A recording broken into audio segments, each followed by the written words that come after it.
Coucou,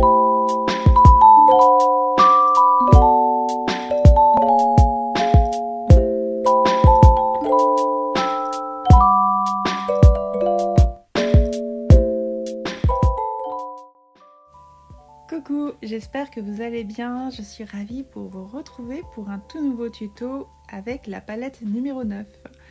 Donc tout d'abord, je vais commencer par faire mon teint, mais je vais le faire de façon très légère puisque j'ai décidé d'appliquer une bébé crème. J'ai un joli teint en ce moment et je trouve que juste unifier légèrement avec une bébé, c'est largement suffisant. Je n'oublie pas d'illuminer sous mon regard, surtout quand je décide de faire un smoky, c'est très important pour le mettre en valeur. Donc j'utilise mon correcteur et ensuite je viens redessiner un petit peu mes sourcils à l'aide du crayon à sourcils. Alors celui-ci il est top parce que c'est une super tenue, il est waterproof, il va tenir toute la journée et il se travaille super bien, il est parfait quand on débute. Je n'oublie pas de mettre un peu de base à paupières pour permettre à mes fards de bien tenir toute la journée, ne pas filer dans les plis de l'œil. Et c'est la première ligne de la palette numéro 9 que je vais utiliser.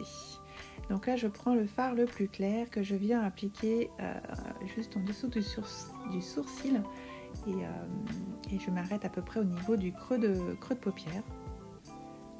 Ce fard va venir unifier et également me permettre d'avoir un joli fumé avec la couleur que je vais appliquer en intermédiaire, donc celle-ci la grise, au niveau de mon creux de paupière. J'utilise toujours le même pinceau, donc là il s'agit du pinceau estompeur qui est assez large et assez souple.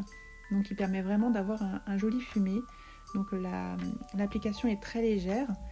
Et après on jongle avec l'intensité que l'on souhaite, tout simplement.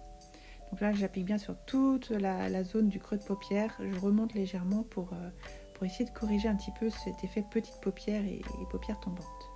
J'accentue un petit peu au niveau de mon creux de paupière avec un pinceau beaucoup plus concentré. Là il s'agit du Fluffy. Et je viens toujours après chaque passage, chaque étape, estomper un petit peu pour avoir un joli fondu. Maintenant avec mon pinceau ombreur plat, je viens chercher la dernière couleur qui est un petit peu, on va dire marronné, légèrement rosé, enfin un marron beige on va dire. Donc je l'applique bien sur toute la paupière mobile et je viens aussi l'appliquer en superposition avec la couleur qui se trouve au niveau de mon creux de paupière. Avec le pinceau liner, je viens l'appliquer également au niveau de mon ras de cils inférieur. Et j'applique également le gris au niveau du coin externe, toujours au niveau de mon ras de cils inférieur. Ça fait un joli rappel avec les couleurs sur la paupière.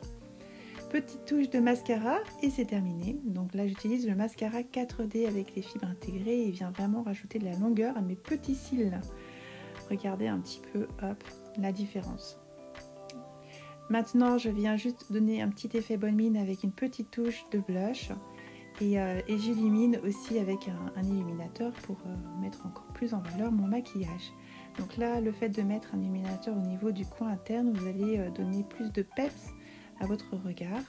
Au niveau de l'arcade du sourcil, vous allez agrandir le regard et j'affine un petit peu le nez avec une touche sur le nez ainsi qu'un peu au niveau de mon arc de cupidon des lèvres. Petit gloss et j'ai terminé. J'espère que ce tuto vous a plu. N'hésitez pas à partager, à liker, à commenter si vous avez des questions ou juste pour me mettre un gentil mot, ça fait toujours plaisir. Je vous dis à la prochaine fois et je vous embrasse très fort.